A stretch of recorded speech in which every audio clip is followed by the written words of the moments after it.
Hello प्यारे बच्चों, मैं मनोज वर्मा। प्यारे बच्चों, पाठ 4 विभू काका में हमारा कार्य यहाँ तक पूर्ण हो चुका है। अब इससे आगे देखिए, अगला कार्य है लेखन कौशल। विभू का किस तरह के व्यक्ति थे, उनकी स्वस्थ जीवन शैली के बारे में लगभग 60-70 शब्दों का एक अनुच्छेद लिखिए। तो उनके बारे में प्यारे बच्चों अभी हम एक अनुच्छेद लिखकर आपको दिखा रहे हैं, वो आपको अपनी कॉपी में लिखना है और उसे याद करना है। आइए देखते हैं इस अनुच्छेद को। ये देखिए प्यारे बच्चों, विभू काका की स्वस्थ जीवन शैली। विभू काका कर्तव्यपरायण व्यक्ति थे। उन्हें अपनी मातृभूमि से बड़ा लगाव था, क्योंकि उन्हें इस माटी का कर्ज जो उतारना था। उन्होंने मेहनत करके देश विदेश में जाकर जो ज्ञान अर्जित किया, उसे वे अपने देश के उपयोग में लाना अपना कर्तव्य समझते थे। विभू काका स्वयं ही अपनी खेती बाड़ी करते थे तथा नए नए उन्नतिशील किस्म के बीजों का शोध करके वे गांव व आसपास के लोगों की भूमि को उपजाऊ बनाने में व अधिक पैदावार बढ़ाने में मदद करते थे। उनकी स्वस्थ जीवन शैली को देखकर देश के हर नागरिक को उनसे सीख लेनी चाहिए। इसके बाद प्यारे बच्चों हम लिखेंगे, निम्नलिखित अपठित गद्यांश को पढ़कर पूछे गए प्रश्नों के उत्तर लिखिए। बड़े बड़े विद्वानों, समाज सेवकों और महापुरुषों ने संघर्ष को ही जीवन माना है। नदी के बहते जल को देखकर आपको यह नहीं समझना चाहिए कि उसका जल बिना किसी टकराव के बह रहा है। सागर तक पहुंचने वाले रास्ते में उसे चट्टानों, पत्थरों और लोहा लक्कड़ से भिड़ने जैसी कई समस्याओं से संघर्ष करने के बाद ही अपनी मंजिल मिलती है। क्या आप जानते हैं कि बिल्ली कबूतर को कैसे मार गिराती है?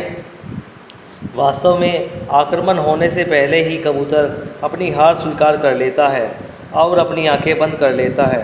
वह नहीं जानता कि आंखें बंद करने से खतरा नहीं टलता, खतरा टलता है संघर्ष करने से।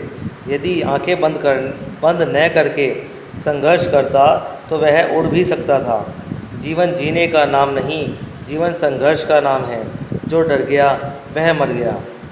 अब प्यारे बच्चों, इसके अपठित गद्यांश पर आधारित प्रश्न उत्तर हैं, देख लेते हैं। बिल्ली कबूतर को मारने में सफल क्यों हो जाती है? बताइए बच्चों, क्यों हो जाती है सफल? तो इसका उत्तर लिखेंगे, बिल्ली कबूतर को मारने में इसलिए सफल हो जाती है क्योंकि आक्रमण होने से पहले ही कबूतर अपनी हार स्वीकार कर लेता है और अपनी आंखें बंद कर लेता है। तो यहाँ तक इसका उत्तर होगा पहले का। दूसरा प्रश्न है, संघर्ष को जीवन किसने माना है? तो इसका उत्तर पहली लाइन में है, बड़े बड़े विद्वानों, समाज सेवकों और महापुरुषों ने संघर्ष को ही जीवन माना है। कबूतर आंखें बंद करके क्या समझता है? तो इसका उत्तर है, कबूतर आंखें बंद करके समझता है कि खतरा टल जाएगा।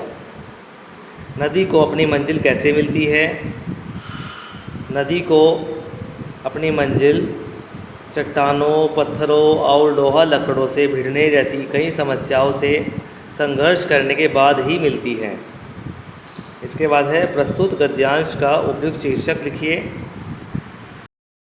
इसका उत्तर है, संघर्ष ही जीवन है। तो आइए देख लेते हैं इसका लिखित रूप। सभी उत्तर लिखित रूप में दिखाए जा रहे हैं, आपको देख लीजिए इनको। आपको अपनी कॉपी में ये गद्यांश नहीं लिखना है, इसको सिर्फ पढ़ना है। प्रश्न उत्तर लिखने हैं आपको कॉपी में। ये देखिए प्यारे बच्चों, यहाँ पर उन प्रश्नों के उत्तर लिखे हैं। बिल्ली कबूतर को मारने में सफल इसलिए हो जाती है क्योंकि आक्रमण होने से पहले ही कबूतर अपनी हार मान लेता है और अपनी आंखें बंद कर लेता है। इसके बाद दूसरे प्रश्न का उत्तर है, बड़े बड़े विद्वानों, समाज सेवकों और महापुरुषों ने संघर्ष को जीवन माना है। तीसरे प्रश्न का उत्तर है, कबूतर आंखें बंद करके यह समझता है कि खतरा टल जाएगा। चौथा प्रश्न, नदी को चट्टानों, पत्थरों और लोहा लक्कड़ से भिड़ने जैसी कई समस्याओं से संघर्ष करने के बाद अपनी मंजिल मिलती है। और पांचवा और अंतिम प्रश्न का उत्तर है, प्रस्तुत गद्यांश का उपयुक्त शीर्षक होगा, संघर्ष ही जीवन है। तो प्यारे बच्चों, इस पाठ का सभी कार्य पूर्ण हो चुका है। अपना कार्य पूर्ण करें और इसे याद करें और मेरे व्हाट्सएप नंबर पर ज़रूर भेजें। आज का कार्य इतना ही। धन्यवाद।